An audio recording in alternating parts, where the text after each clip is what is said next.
Good evening, everyone, and welcome tonight to date number 110. First face I see there, Wilberforce. Checking in from Missouri. God bless you there. All you other guys jumping in here tonight, as always, Facebook, YouTube, Twitter, Twitch, Reddit, all these other locations. Thank you. This is starting to grow even more. And I'm going to tell you why it's growing more and more, and it will continue. It's because others have grown weary in doing well. And once you do that, you're toast. The Bible's very clear. Do not grow weary in well-doing. At the right time, you'll reap a harvest if you do not give up. So we are not going to give up.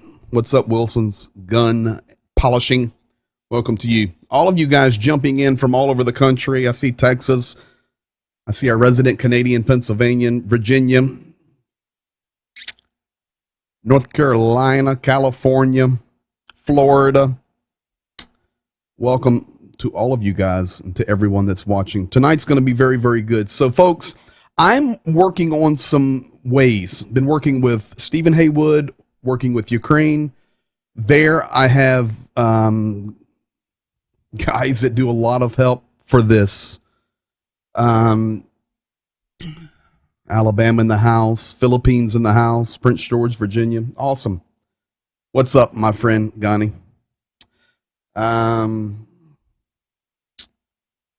Paul Kiss, I'll have to interpret that language. Larry Deborah Menninger, welcome to you. 8 AZ Slav Ukraina. Hold on, let me get rid of some trash here. So I blocked them.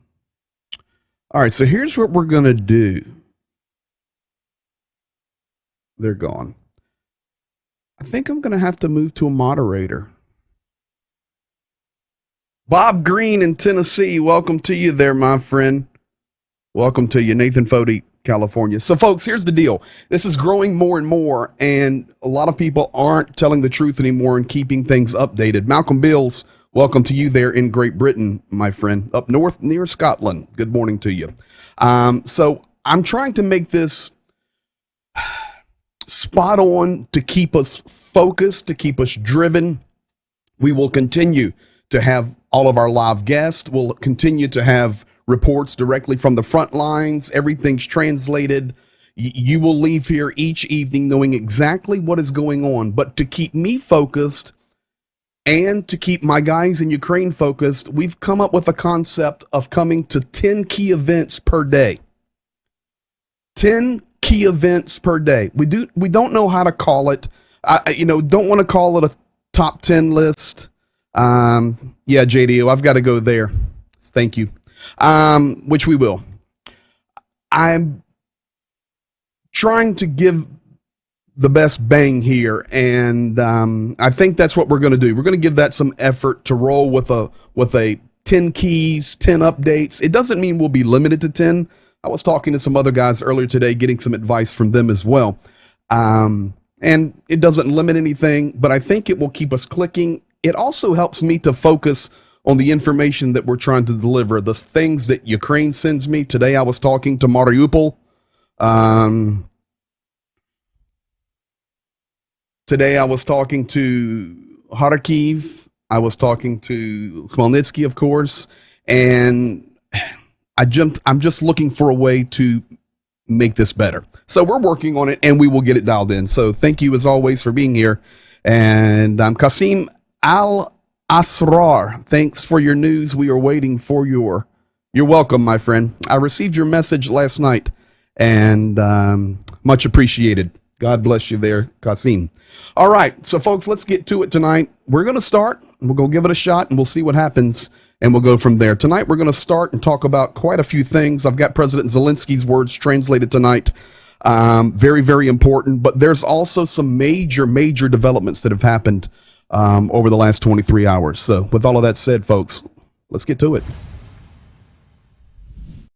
Number 10, what we're going to start start with tonight is China. China came out today and clarified their position on this war. This is very, very important, and we need to pay attention to it. The Chinese defense minister, they were at a Shangri-La defense conference in Singapore today, gave the official position for China regarding the Russian-Ukrainian war. 3 points directly from China. Number one, the United States is guilty of the escalation of the conflict in Ukraine. Let me make that very simple for you. It's not Russia's fault. It's the United States' fault. That's China's position. We've known this. It's not going to change, okay? But we've been telling you since day one, China and Russia are allies and buddies. We talked about that alliance last night between Russia, China, and even North Korea. Now, point blank clear. Number two, China did not provide weapons to Russia for the war in Ukraine. I want you to pay attention there. China did not provide. It did not say not going to provide. Very clear. Did not. Number three, China will continue to increase occupation. Man, how do I stop this? Boom, bam, got it. Sorry, guys. I guess that's what happens when it starts growing. I think we got it. I can keep it covered up from you, hopefully. The third thing is China will continue to increase cooperation with Russia. And they say this is a partnership, not an alliance, and cooperation is not aimed at a third country. Of course, folks, we know those are complete lies. So that is the position of China today, very clearly stating what their viewpoint, what their agreements are, where their alliances lie. They can call it a partnership or whatever they want, but China is absolutely with Russia in this. The ninth thing I want to share with you tonight is this: 93 billion euros inflowing into Russia. This is not information from Ukraine. This is not information from Russia, Europe. This is a international monitoring. Breaking: Russia earned 93 billion euros.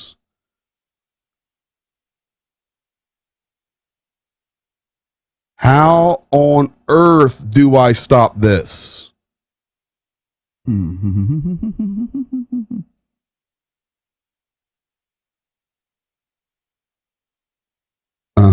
Thank you, JDO.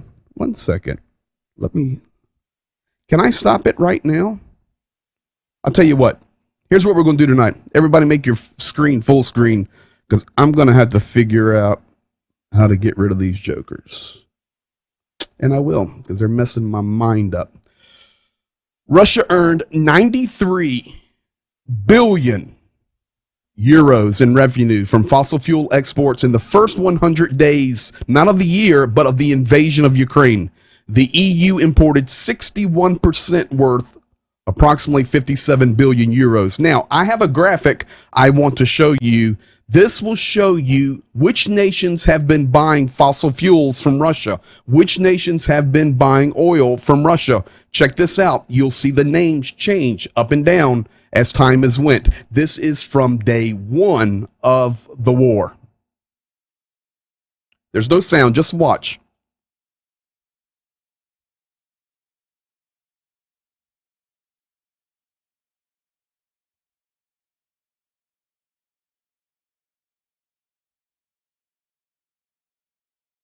Germany at the top, China, Turkey, Netherlands, Italy.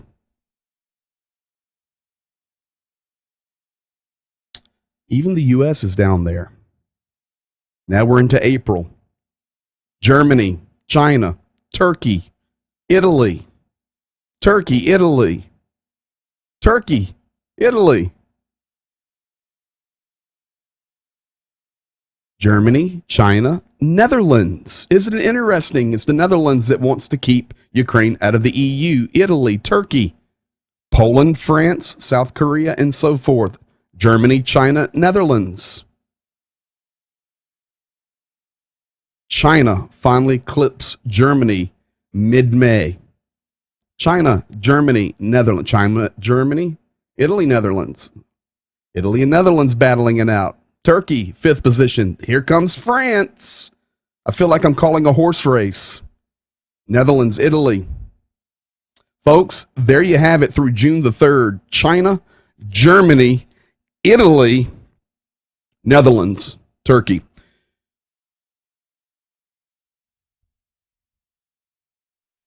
An amazing amount.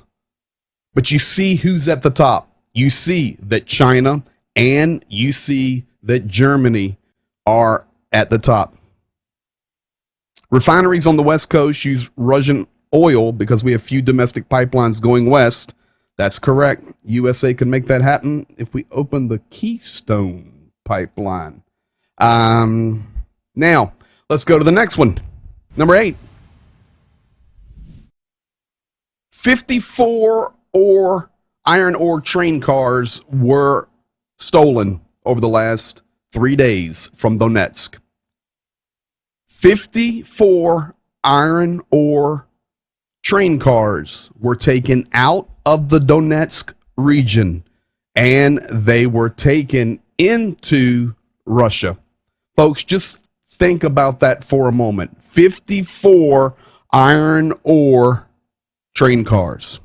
China is all about getting gas discounts directly from Russia. Yeah, they're getting gas discounts. And not only that, the one that's actually going to move up that list, and we'll see, we'll be watching it, but over the next weeks, month, India will be moving up that list because they have just started buying on a higher level. Regardless, these countries are paying for Russia's war in Ukraine. They're paying. And I'm going to show you some stuff tonight that's probably going to blow you away. It's probably not the best phrase to use, but it's going to be really enlightening to see what is happening. But regardless of the oil that is being purchased, that is being pumped, that is being shipped at the same time, 54 iron ore train cars. I've already showed you about the wheat. We've shown you about the grain. Now, iron ore going straight out. And today, I don't even show this, but the 3rd ship left Mariupol, cargo ship, full of those steel rolls that are produced there in Mariupol. You know, Ezekiel 38 talks about plundering. And folks, this is exactly what Russia is doing. They are plundering Ukraine. I think it was probably within the first 10 days. Unfortunately, I have a video of every program ever done. But in the first 10 days of this war, when the nations of the world begin to discuss sanctions, we have to sanction Russia. We have to sanction them. We have to get them where it hurts in their pocketbook. From that first day, I was telling you, Zhenya was telling you, and other guests that I have on here were telling you that sanctions against Russia are not going to work. They will not work. Why will they not work? Because we know for a fact that Russia has been planning for this war against Ukraine for over 2 decades. This has been a very slow process, a very slow movement happening. And we've watched it, we've known about it, and they are prepared economically. Zhenya and I were even speaking about it last night. He says, listen, the money's irrelevant. They're set up and they're ready for months and months and months. You realize everybody said, oh, Russia's going to default on their debt in April 2022. How'd that work out for you? Well, they're going to default in May. How'd that work out for you? They use bonds in prepaid through July. Stick it in your eye. They were prepared. The second thing that I told you and the community very, very early in the war, first 10 days, that sanctions wouldn't work for the second reason being Russia, once they come into Ukraine, will just steal Ukrainian resources. We are now witnessing that. Not only the harvest, We're witnessing 54 iron ore train cars. We're witnessing steel rolls out of Mariupol. They are plundering Ukraine to feed the war machine. It is crazy what we are watching. Now, I'm trying to keep this chat over here clear. So I need a moderator. All right. Today, folks, big things happen. I've got the latest hits right here. These are the latest as of 9:20 Eastern here in the United States and Pennsylvania, wherever you're watching from tonight. These are the most active. Belarus on the very north has moved in, as we've talked about, and they are solidifying those positions in that gap in the very north. Today, in the Kyiv Oblast, you see the explosion there in the very center up at the top. That is just below Chernihiv. Massive missile strike today, just below Chernihiv. Sumy, directly to the right, massive missile strikes in the Sumy region today. And I know we've been talking about this. Why? What are they doing hitting Chernihiv? I thought they worked on that the first few weeks of the war. And Sumy, I thought they're focused. Folks, we've been talking about the distraction. If I come, let's go right here and let me NDI this for you. Let's go here on this one. So right here, we have the hits today, and right here, we have the hits. So what is actually happening is they're forcing the Ukrainian forces up into here. We know that Belarus is sitting right here with the region closed. We know that Belarus is sitting right here. I can also confirm to you that 100% missiles and shelling is coming from the Belarusian side as well. If you look here, Russia has reinforced at a big level up on the northeastern corners there, coming in above Sumy, coming in above Kharkiv. They are loaded for bear there. Now, in a moment, we're going to be talking about the bottom right, Donetsk. Major deal happened in Donetsk today. And additionally, right in the middle, and I'll bring us back to this one, Kryvyi Rog and Donetsk. Of course, Kharkiv and all the stuff happening in Severodonetsk and Lysychansk, which we'll be looking at much closer. But the reason all of this other activity is happening is, unfortunately, I hate to tell you guys, we've had a major push come in to Severodonetsk, and we have some major updates on that, as well as Donetsk coming up tonight. With that said, let me jump straight into Severodonetsk and Lysychansk. Here's what I can tell you, folks. 500 civilians are trapped in the Azot. This is not the Azovstal, but this is the chemical plant there in Severodonetsk. 500 are trapped there. Safe extractions are now not possible. I'm going to explain it to you. Russia controls the center of Severodonetsk. Number 4, Lysychansk, right across the river up on the hill, is under constant shelling. And the 5th key point of Severodonetsk and Lysychansk, and remember, this is a general area of about 200,000 people. Many did not evacuate. And for Severodonetsk now, it's too late. Russia came out today and said, Ukraine, lay down your weapons, or we will take you out.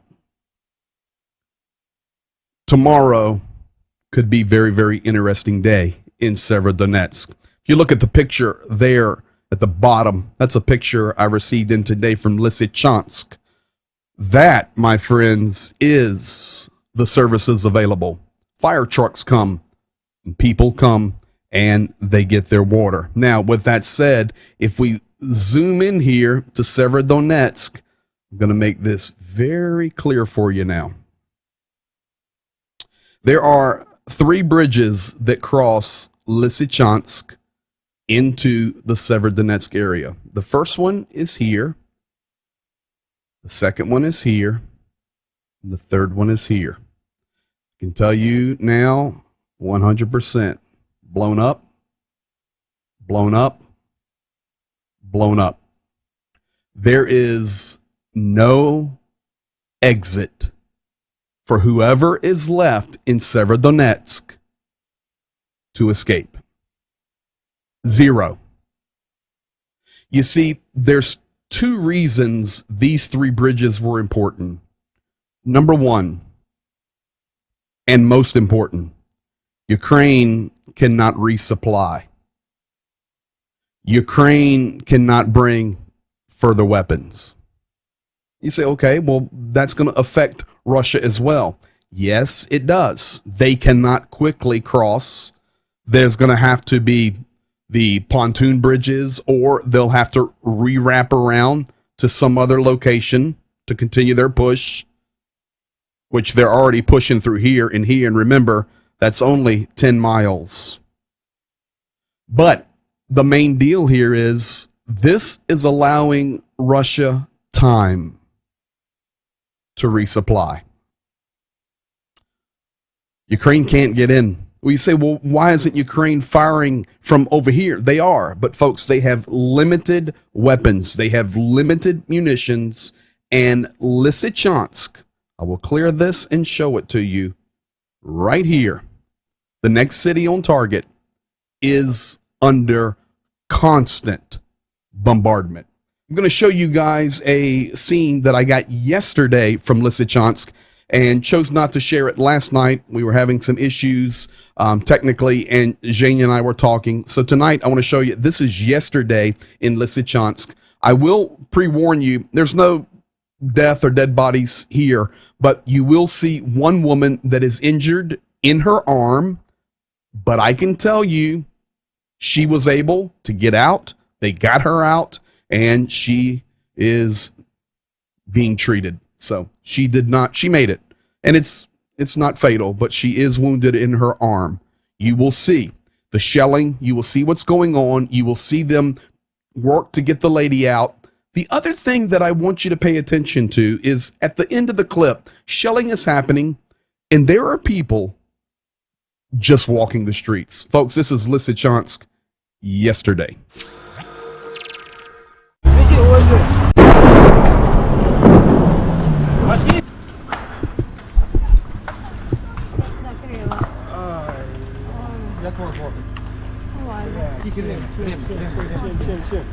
Засічи время. 11:49 є на пості?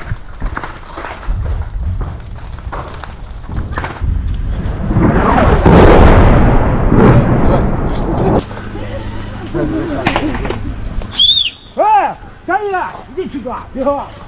Сюда! He's saying, come here. Folks, not an armored vehicle. We're getting in Igor's car. People just walking.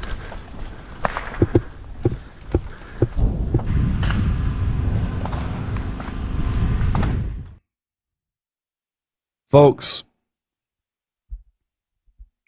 thank you for that, Jeff Burnett. Yeah, Facebook, no problem. YouTube. But you can come over to YouTube, send me a message. I'll get you hooked up. Need some help. She's fine. A few pins and trauma surgeon can put that back together. Yes, she made it out. But that, my friends, is Lysychansk. And at the very end, you see people just walking down the road, homes burning, shells dropping. Why? I know that is the big question. Why? Why don't they leave? Well, for many of them, it's too late. And as we have shared with you through these 110 days, many people will not leave their homeland.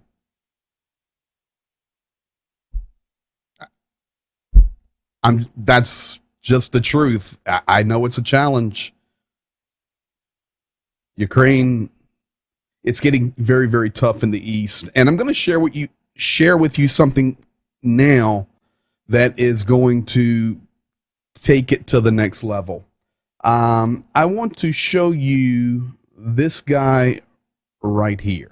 We have not talked about this guy, but I'm going to introduce you guys tonight to Denis Pushilin. Maybe you have heard of him, maybe you haven't. Who is Denis Pushilin? Well, he is the head of the Donetsk People's Republic. This is the traitor of Ukraine from 2014, who the self-appointed, voted in, shammed in leader for years of the Donetsk People's Republic. Today, this is a big deal. Today, he officially asked Russia to come help them.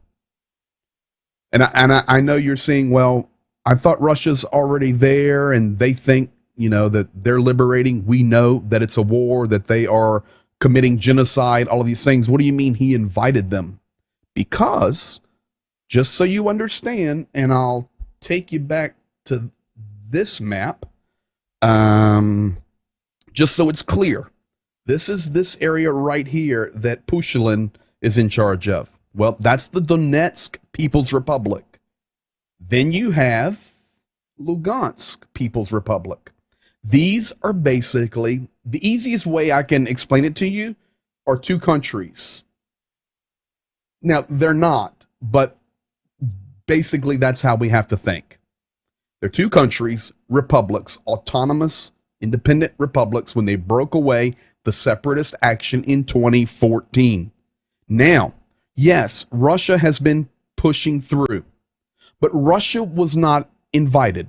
Of course, Russia supports all of this, but today, June the 13th, Pushilin invited Russia to come with the military. Why? Well, many times we have talked about false flag events, meaning a nation will attack itself to say some other nation did it, and now we need help. We know that Russia has done this many times already in this war. But over the last few days, Donetsk, in the very center of the city, has become a target. And Russia and the Donetsk People's Republic keep saying that it is Ukraine that is shelling Donetsk. It is Ukraine that is bombing Donetsk. It is Ukraine that is doing all of the offensive action in Donetsk. Well, I'm here to tell you folks tonight, it is not Ukraine shelling Donetsk. First of all, Ukraine does not have enough in the reservoirs to waste shells on a city of 1 million people that has already been locked in under the umbrella of Russia for 8 years. They're too busy trying to defend their nation. They're too busy trying to push the enemy back in areas where they can. They're not going to waste the shells. Secondly, Ukraine will not fire on their own women and children. Period. You know it, and I know it, but it's what's happening. I have some video right here of Donetsk and the shelling. Give you about 60 seconds of this. This is a panorama of downtown Donetsk. Yes, Russia is firing on Donetsk.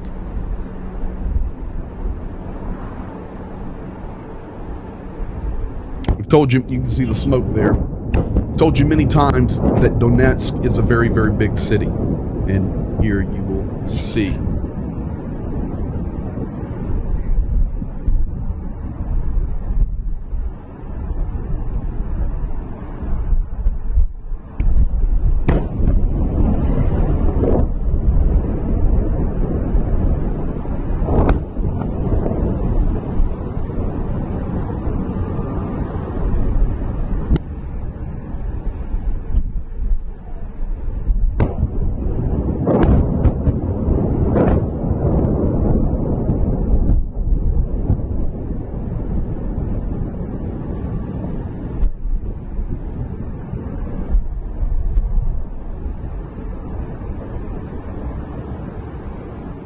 Just security footage there, but that is Donetsk. So we had this firing, we had this shelling going on in Donetsk. Of course, it is not Ukraine firing on Donetsk, it is Russia firing. So what happens?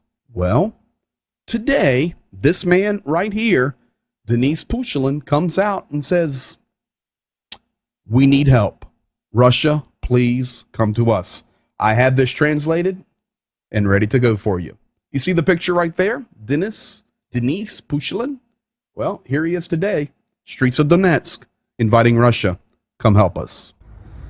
Противник в буквальном смысле слова перешел все грани, используются запрещенные методы ведения войны, обстреливаются спальные районы, центральные районы города Донецка, также под огнем сейчас находятся другие города и населенные пункты Донецкой Народной Республики. В связи с этим достигнуто понимание, что будут задействованы все необходимые дополнительные силы союзнических сил, в первую очередь Российской Федерации.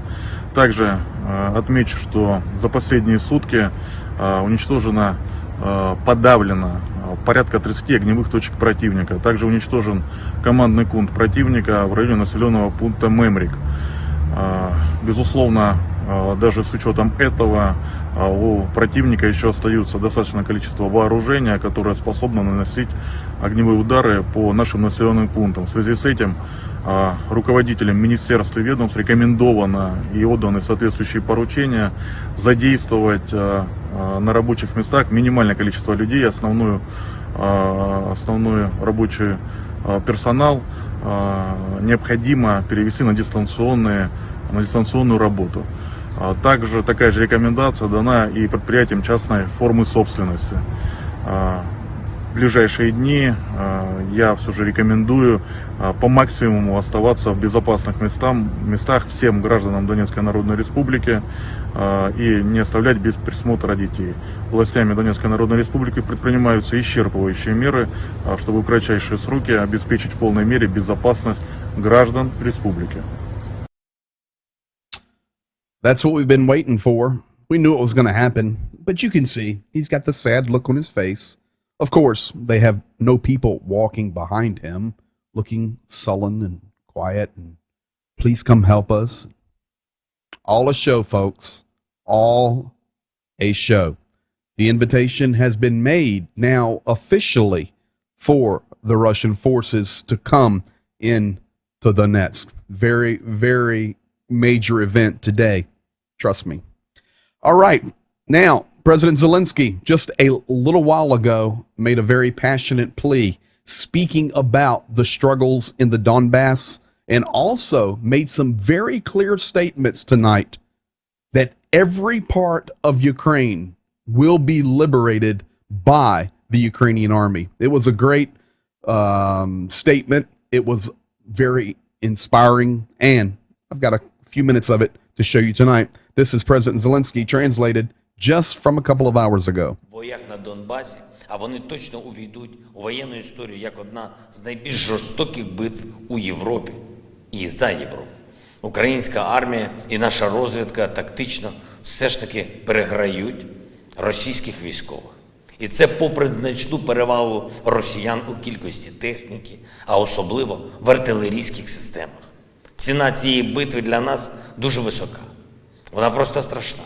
І ми щоденно звертаємо увагу партнерів на те, що тільки достатня кількість сучасної артилерії для України забезпечить нашу перевагу і нарешті кінець російських знущань над українським Донбасом. Сьогодні стало відомо про загибель ще однієї дитини від російських обстрілів саме там, саме на Донбасі, в Луганській області. Хлопчик 2016 року народження. Він мешкав у Лисичанську, в звичайному будинку, на вулиці Московській. Ось так. 6-річний хлопчик на вулиці Московській також, як виявилось, небезпечний ворог для Російської Федерації. Ми маємо справу з абсолютним злом, і ми не маємо іншого вибору, аніж йти далі, звільняти всю нашу територію, вибивати окупантів з усіх наших областей. І хоча зараз ширина нашого фронту вже понад 2500 кілометрів, відчувається, що стратегічна ініціатива все ж таки за нами. Ми прийдемо в усі наші міста, в усі наші села, в яких поки що немає нашого прапору, немає на адміністративних будівлях, хоча українських прапорів там, я впевнений, дуже багато. Просто у людей, просто вдома. І ми їх вже бачили, коли люди протестували проти окупантів. І ми їх ще побачимо всюди, коли повернемось. Ми прийдемо в Херсон, і звичайні херсонці на вулицях міста будуть зустрічати саме нашу армію. Провал окупантів, які намагалися святкувати так званий День Росії, тільки доводить, що Херсон – це українське місто. І херсонці святкуватимуть тільки українські свята. Ми прийдемо в Мелітополь і повернемо усім мелітопольцям можливість жити без страху. І, до речі, усі колаборанти, які погрожують зараз відібрати землю у фермерів в Мелітополі та в інших районах Запоріжжя, самі дуже ймовірно опиняться у цій землі. Ми прийдемо в Маріуполь і звільнимо місто втретє. Вже втретє. Його звільняли у 1943 році від нацистів блискучою операцією. У 2014-му, саме у цей день, 13 червня, завдяки мужності наших азовців та інших підрозділів, Маріуполь був звільнений вдруге, звільнений від бойовиків, які тоді ще не усвідомлювали повністю, до чого їх направляє російська держава. А зараз вони це бачать. Бачать спалений Маріуполь. Бачать, для чого туди прийшли росіяни. Але ми не дозволимо зробити це місто мертвим. Ми повернемо його обов'язково. Потрібно тільки достатньо зброї, щоб це забезпечити. І вона є у партнерів в достатньому обсязі. І ми працюємо щодня, щоб з'явилась також і політична воля для надання нам цієї зброї. Ми прийдемо в Енергодар. І я хочу повторити кожному і кожній у місті, хто виходив на вулиці проти російських військових, хто відмовляється працювати з окупантами і хто сьогодні нас чекає. Хочу повторити, що ми ні на день не забули про наш Енергодар. Маємо розуміти, що окупанти тримають захоплену територію не просто в інформаційній блокаді. Я би назвав її цивілізаційною блокадою. Вони намагаються зробити так, щоб люди не просто нічого не знали про Україну і про те, як ми стараємось звільнити нашу територію, але й щоб навіть не думали про повернення до нормального життя, щоб змирились.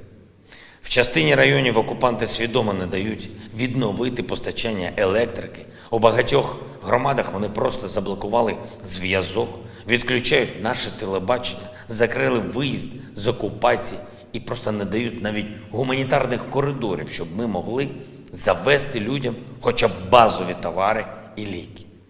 І я прошу усіх, у кого є така можливість спілкуватися з людьми на окупованому півдні, на Донбасі, на Харківщині, говоріть їм про Україну, говоріть їм правду, говоріть про те, що звільнення буде.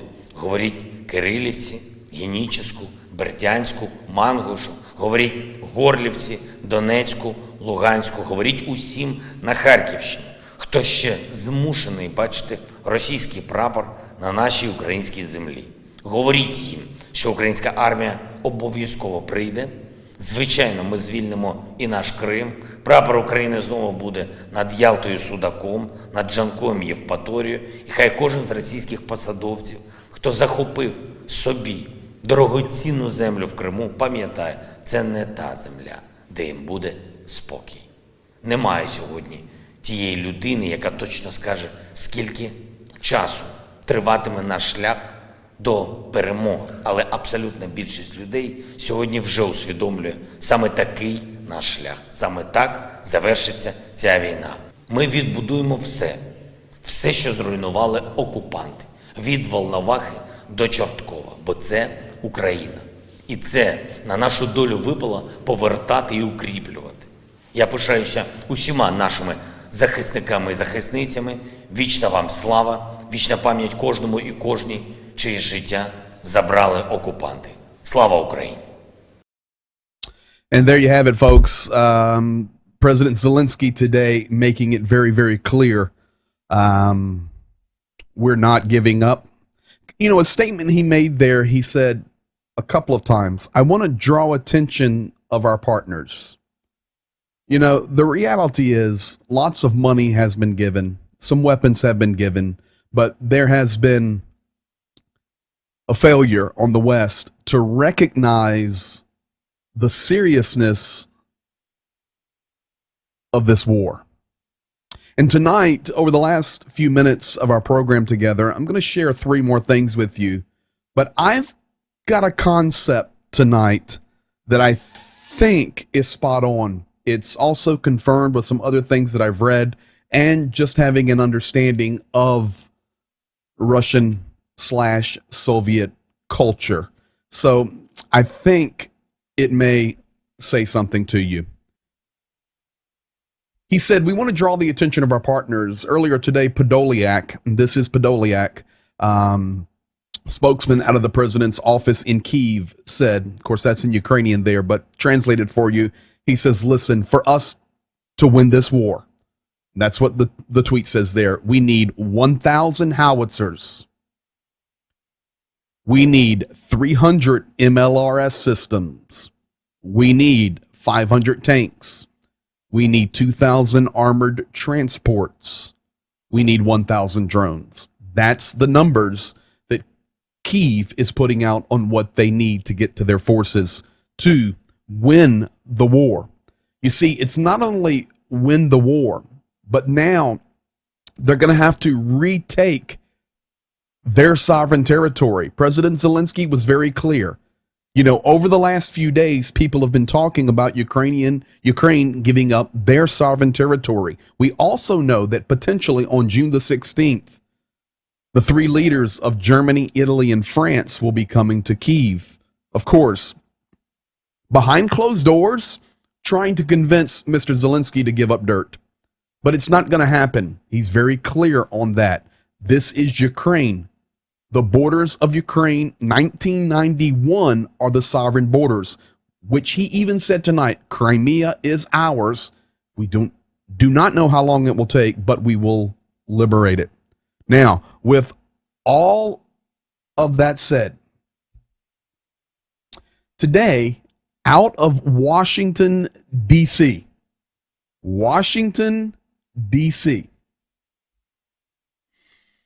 this is from Paul Massaro, works in D.C.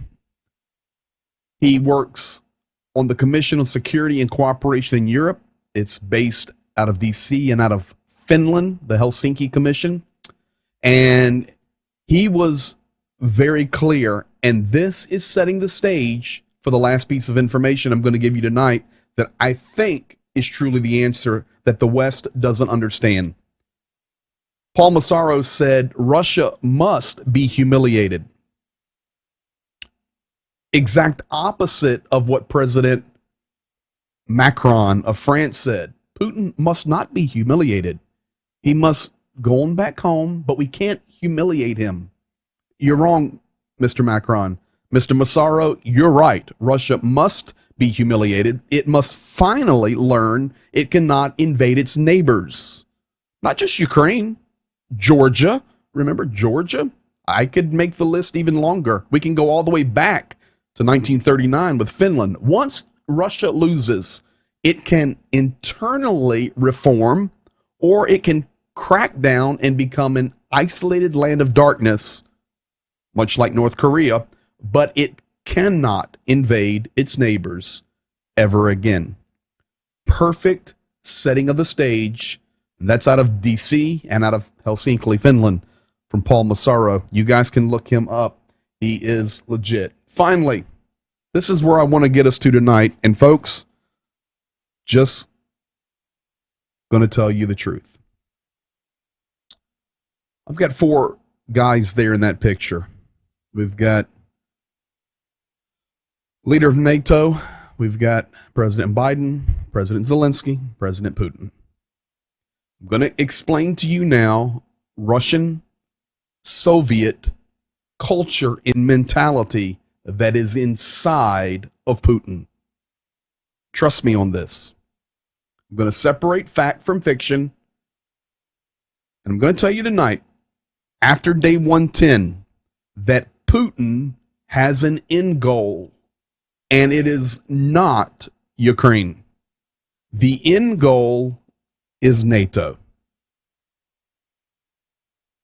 What does Putin gain? This is going to be hopefully very clear for you. First of all, if the end goal is NATO, Putin will get a world war.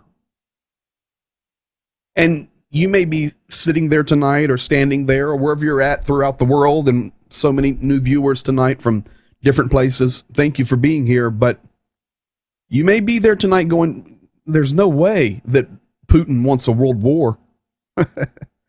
Oh, yes, he does. Why? Legacy. Why? To go down in history. Remember, just a few days ago, I played you the translated video. I'm basically Peter the First again. Interesting, today China come out with their statements. India's already made their statements. Yesterday, North Korea made their statements.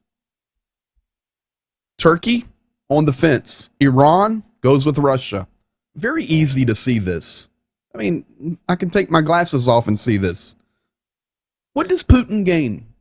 Well, we're going to go to the next level of understanding this culture. Putin, at some point, if the war is contained to Ukraine, will have to sit down at the negotiating table with Ukraine, which he considers an unworthy state. He will demand, therefore, negotiations with Biden and the United States. This is not conspiracy theory. This is the truth. You see, in Putin's mind and in Putin's eyes, Ukraine is not a valid state.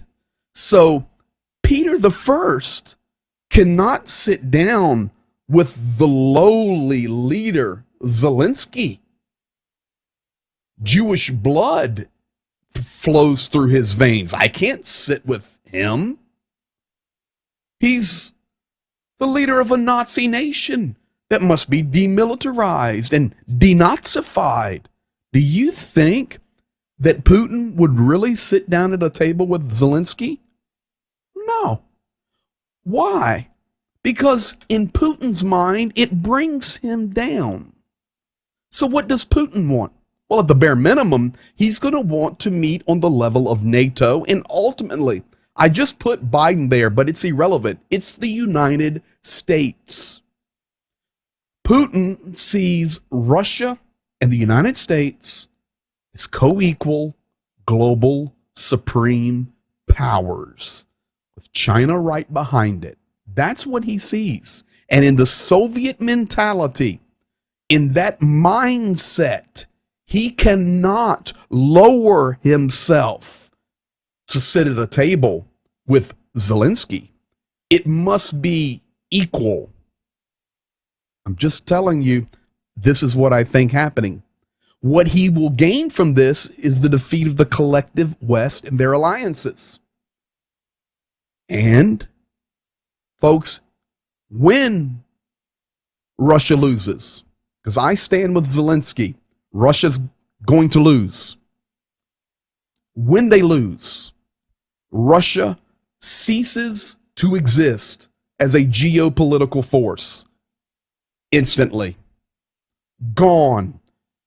Goliath was defeated by David. They have lost their seat at the table. They're already committing genocide. They're being kicked out of every UN subcommittee there is. Economically, they are being sanctioned. Companies left and right are leaving. There's no way we can go and sit down with Zelensky. This is why the troops are still coming. The arms are still coming. Where are they coming from now? Siberia, Irkutsk, Kamchatka. They're coming because Putin will not sit down with Zelensky. This is my theory, but this is 110 days of looking at this. The only way that Russia stays on the geopolitical stage is he sits down with the United States. That's my story, and I'm going to stick to it. And he knows there's nobody in the U.S. right now that can hold a candle to have a communication with them. By their way of thinking, China is right in saying the Ukraine-Russian war is the fault of the U.S. because the current administration is viewed correctly as weak and incompetent. With that thought line right there, you are exactly right. Exactly. I still stick to my story, and this is not about a person. I don't want to talk about people. I want to talk about a principle. The principle is, if the United States had just said, don't do it, or we're coming, you would not be seeing what you're seeing right now. And that's not about a glorification to America. That's about somebody drawing a line in the sand. And unfortunately, the ones that are drawing the lines in the sand right now, President Zelensky and the Ukrainian army, does not have enough weapons, but they've got the courage. May we continue to support them and be there for them. All right, my friends, that is the full update. This went very well tonight. A couple of things we're working on. Thank you, guys. I will be on with Haywood. We're going to get all of this other trash taken care of. Appreciate all of your help. It's what happens when it grows. So it's a good problem to have, but we're on it. Thank you, as always, for being here. Next update in 23 hours. Be blessed. Peace to you. Peace to Ukraine. And victory's coming. You guys have a good night.